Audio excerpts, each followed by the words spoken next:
Hi everyone. So I wanted to do a quick video for everybody, but especially those of you online, to outline what we're going to do for the final, give you a couple kind of ideas of how to approach it, because what we're doing is we're taking Camus or Kierkegaard's version of the absurd, and we're going to kind of read Arthur C. Clarke's story, The 9 Billion Names of God, through that. Okay? So this is more or less what we do in literature. Is we take and we think of ways to interpret text instead of just summarizing the text and saying, oh, this is what happens in this text. We like to take framing ideas like the absurd or whatever and apply them to text. And so we look at we look for places in the text that might exhibit some connection to that framing idea. Okay. Sorry, the sun is coming right down through the window here in my office, so kind of heavily lit, as if by the divine. So I'm going to read through this with you, just so I know that you've seen it and heard it. This deals primarily with Camus, this version, but remember that you can do three different approaches. You can use Camus only, you can use Kierkegaard only, or you can combine them. I don't think any one of those, I think, works fine. And as far as I can think of, I don't think that any one of them is like harder or easier, so I think that they're all equally suitable. So a couple things here, just up here at the top. Do not forget your works cited / reference list.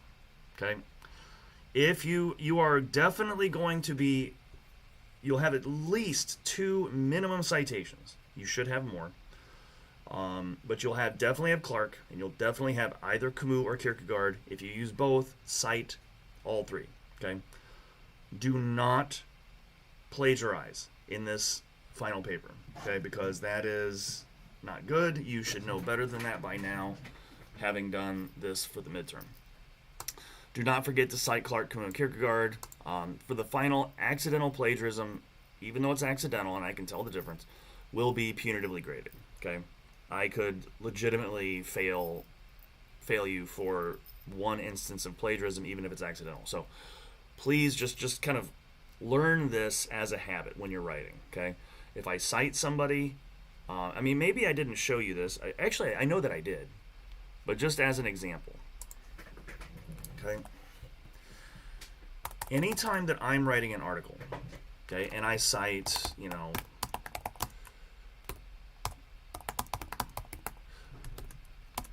I find the page number, 43, whatever that is. So if I say like Peirce says blah blah blah blah blah, what I do is I tab down or enter down to create this space physically on the page, and I just drop down. What's the name of his book? Why can't I find it?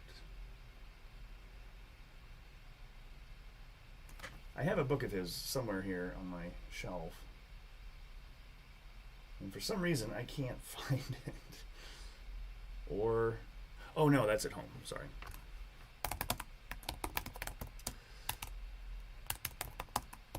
So what I do is I'll drop down and I'll just enter in the first couple bits of information. Now here,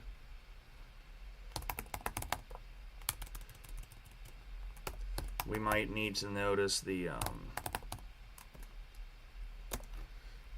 title of the article. So in the collected Peirce, in the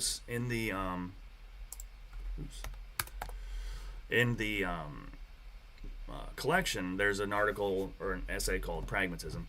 So what I'm doing is I'm just kind of dropping, and I don't have to go and finish all the rest of this out. I can do that when the paper's done.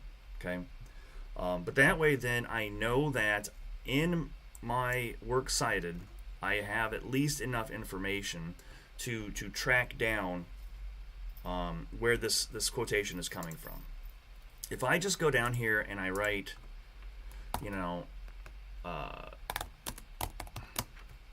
let's say later in the essay I cite John Dewey.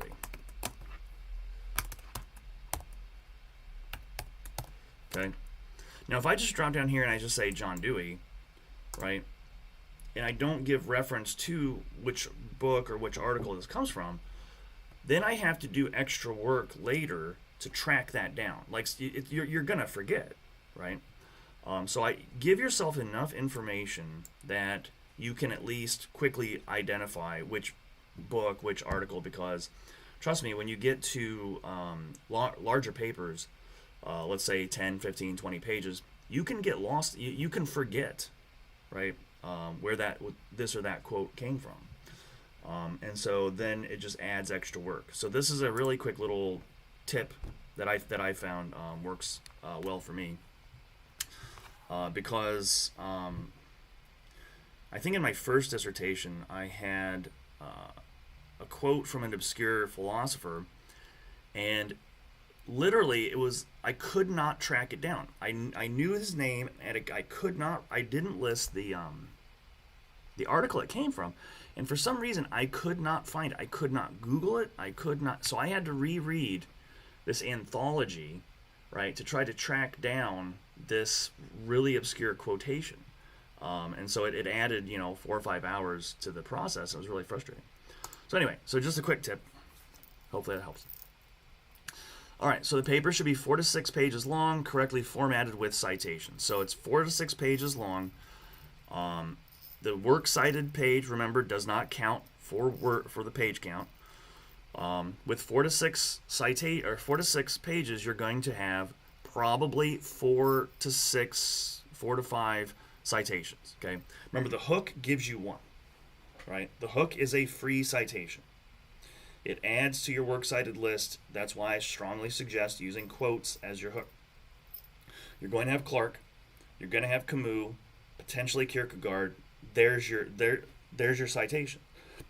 If you have another one, for your comparison contrast, which I strongly suggest because it adds a free citation to the list, you're going to have 5. Okay. Who agrees or disagrees with Camus' view of the world? Maybe, for example,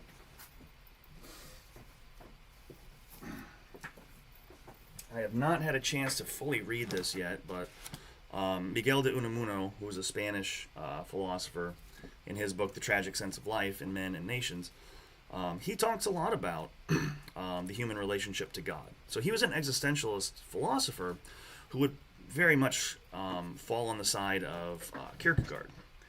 So, for example, if I go into the index, I'm going to look up things like Kierkegaard. Oh my goodness. You can see here. So there's Kierkegaard. It goes all the way down, and then it goes. So all those are references to Kierkegaard. Okay. So I can see that Unamuno is probably going to have some relationship to Kierkegaard because he was a Christian. Let's see if Camus is in here. Yep, right here. But you'll notice there's Camus. You'll notice that little bit. So he's not as focused on Camus as he is on Kierkegaard, okay? Probably because of that relationship to God. So in that sense, using Unamuno would be a great comparison if you're focused on Kierkegaard, okay? Or if you're focused on Camus, it doesn't matter. So this would be a contrast. So in contrast to Camus' point of view, the Spanish existentialist philosopher Miguel de Unamuno says blah, blah, blah, blah, blah, okay? So that's why that paper structure I think is very valuable, because it kind of it makes you conscious of needing citations. Okay, so I'm just going to read through this with you. Okay, like I said, this version focuses on Camus. It's interchangeable. Okay, just because I'm focusing on Camus doesn't mean you have to. If you want to write about Kierkegaard, please do.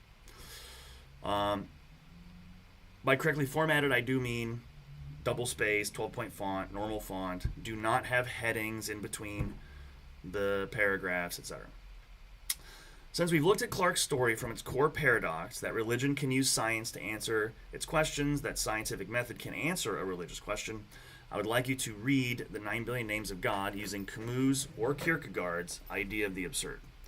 Remember that for Camus, the absurd is a kind of cosmic irony wherein the rational sense of self, sustained and nurtured by science and secular attitudes, has come face to face with a universe that doesn't care, a universe too vast and cold to give our lives meaning.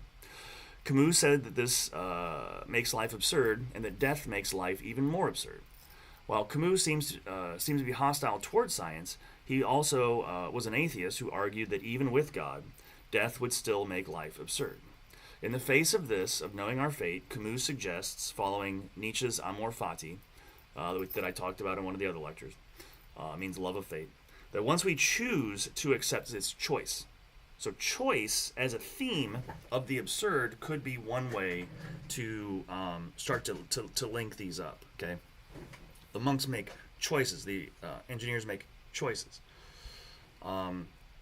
We choose to accept that we know our fate, are conscious of its inevitability and futility, that only then may we possibly begin to live genuinely. So this idea of genuinely, right? That could be another topic that you can use to interpret or to link up these texts, okay?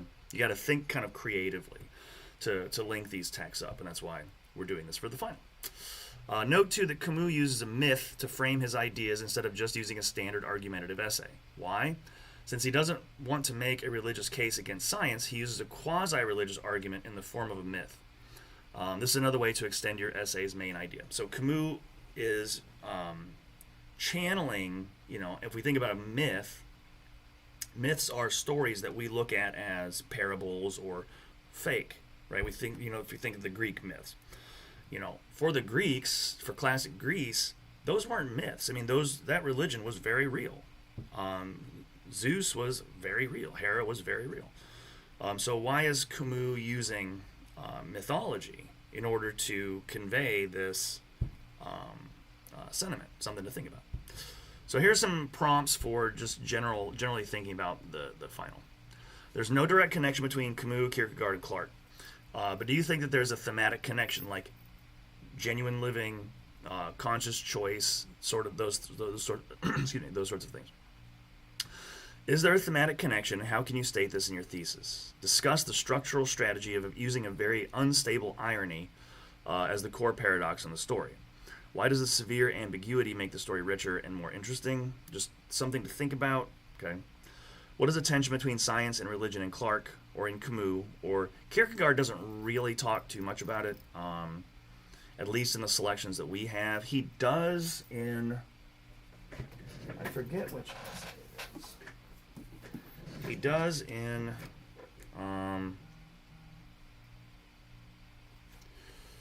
let me see.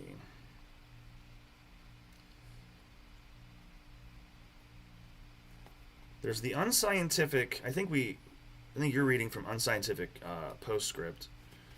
Off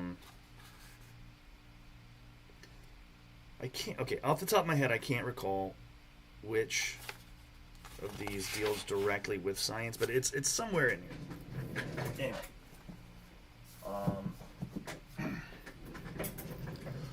Anyway. Think back to the name of God being reduced to math by the monks' formula, and then think about the relationship of math to our understanding of the universe through physics, right? So the monks, right, the symbols for religious points of view have reduced God's name to math, a formula, right?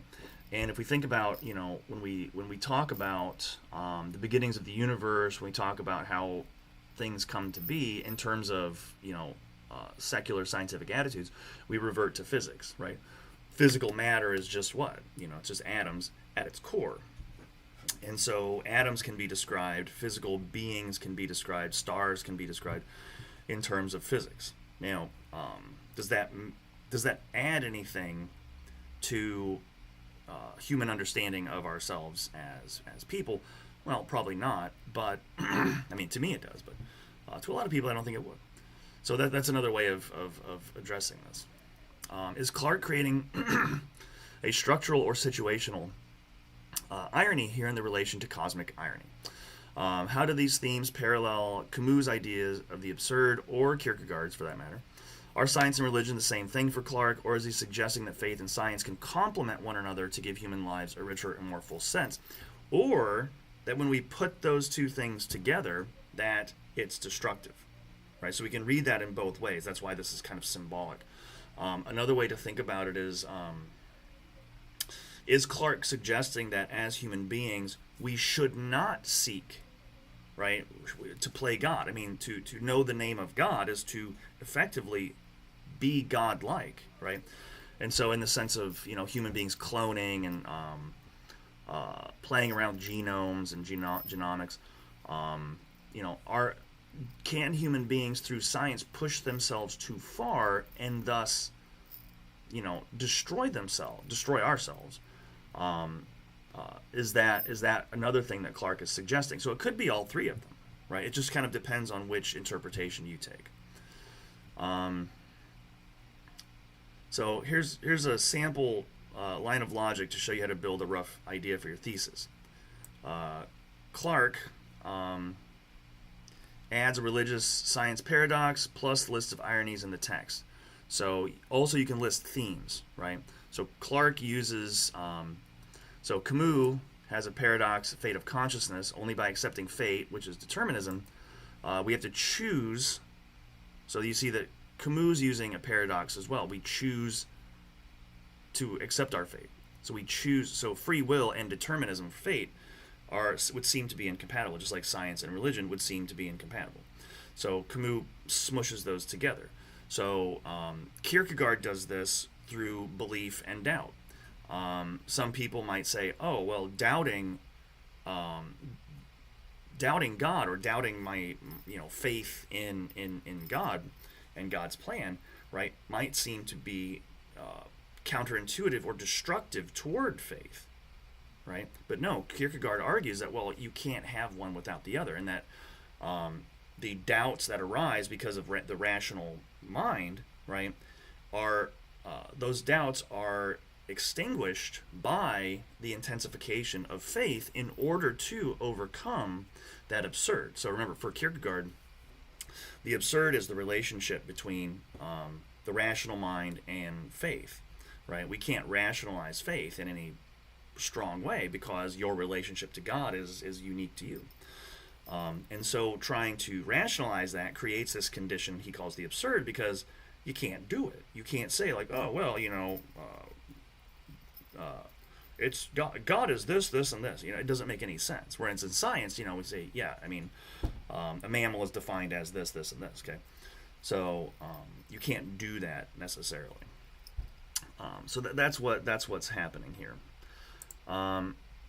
So the introduction of scientific progress that revealed an empty universe, which seemingly gave rise to the feeling of dread in the face of a meaningless universe.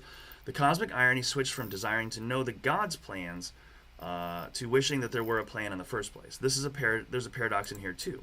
This creates for Camus the absurd because we are rational and conscious of a universe that doesn't care about us and never did. So once God is removed, right, by secular science from agency in the universe, the human reaction, as Camus notes, is like, what am I supposed to do? What gives my life meaning now? If there's not a plan, if nobody's looking out for me, who is? And so, and that's Nietzsche's point in The Madman. God is dead and we have killed him. And so it's that erosion of faith as a potentially destructive force. We can apply that to the story how?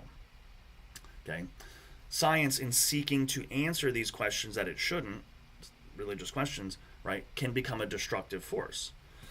Religion, by losing its inherent faith-based value, right, it tries to take science. It takes the easy route, right, and so we see this played out in the story, right, and it destroys the universe, right. Now, is that good or bad? Is that ending good or bad? The monks think that it's the culmination of human achievement. But at the same sense, they've now condemned everybody to that fate.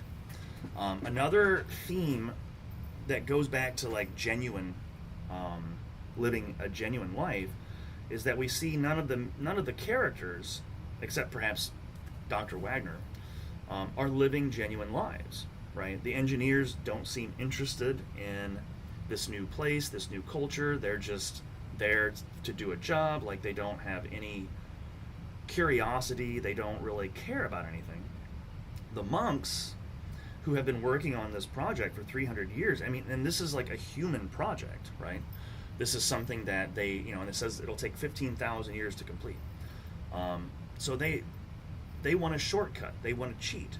You know, the prayer wheels are turning by motors, right? They have electric lights, you know, so they have all the trappings of modern life, which in a monastery like that you wouldn't expect, okay? And so none of the characters, the monks or engineers, are living a genuine life. And so therefore, right, they live in a condition of the absurd. Thus, you know, they can't accept their fate, and thus it destroys them. So you see, because we have both engineers and monks being listed, you could easily combine that. That's probably one of the stronger points you could make as regards the bringing Camus and Kierkegaard together to discuss Clarke's story. So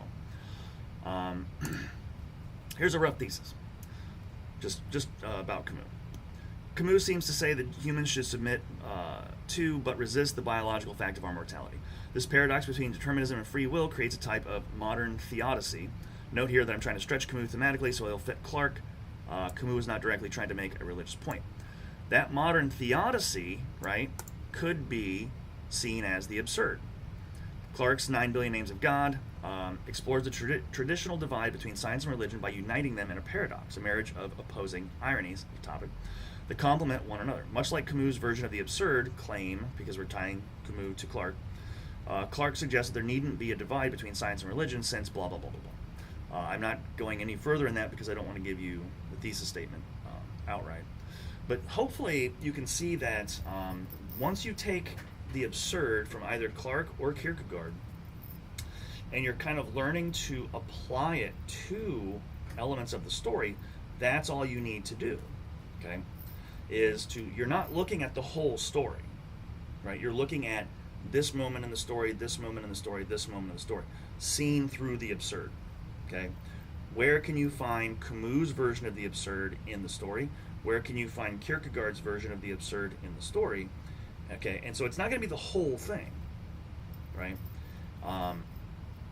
I don't think that you're going to find Camus' absurd in the opening of the story where they're in New York, right? You can definitely find Kierkegaard in the ironies of the High Lama having a credit card and all that. But see, that's a moment of, right, faith versus doubt, right? The monk has given up on that condition. So the monk turns away from the absurd and becomes himself, thus a non-believer, effectively. So you see that all you got to do is just kind of slightly twist those elements to make that connection. So, but I wanted to make this video just in case, and make sure that everybody is kind of thinking about this as you need to. So hopefully this helps a little bit, and I will post this in this forum here, and then as well as the draft, and so yes, so I hope that helps, and have a lovely day.